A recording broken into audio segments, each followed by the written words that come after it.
Good morning everyone. তো আজকে হচ্ছে শিবরাত্রির পরের দিন, আর আজকে আবার আমাবস্যা পড়ে গেছে অলরেডি। তো সকালে পুজোটা আমি দিচ্ছি আজকে, যে সবার মোচা টোচা ডান সকালে কালী মাদেরও। তো এই যে গোপুরেদেরও চান হয়ে গেছে, ওরা আজকে নর্মাল জামা পড়েছে বিকজ আস্তে আস্তে গরম পড়ে যাচ্ছে। এবার ওদের আসনে বসিয়ে খেতে দেবো। সো পুজো ডান সকালের। আর এখন কি কি প্রসাদে দিয়েছিলাম সেটা দেখাচ্ছি তোমাদের। সে সকালে আছে ওদের ফল, গোপুদের সবারই, কালী মা, সরস্বতী মা, লোকনাথ বাবা।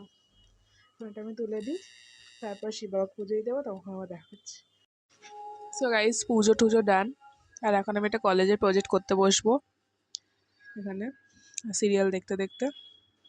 আর তার সাথে সাথে বোন অঙ্ক প্র্যাকটিস করছে, কারণ ওর অঙ্ক পরীক্ষার পর যেটা লাস্ট এক্সাম। হ্যাঁ, তো আমার সঙ্গে দেখা হচ্ছে আর একটু পরে। কে লাঞ্চটা ভেজ হলেও খুব ফেভারিট একটা veg biryani and paneer same. তারপর বিকালে খেলাম একটু আমিতে, আর রাত্রে সিআইডি দেখতে দেখতে একটা আইসক্রিম খেলাম। আর আজকের দিনটা এভাবে কাটলো। তোমার সঙ্গে দেখা হচ্ছে কালকে ব্লগে।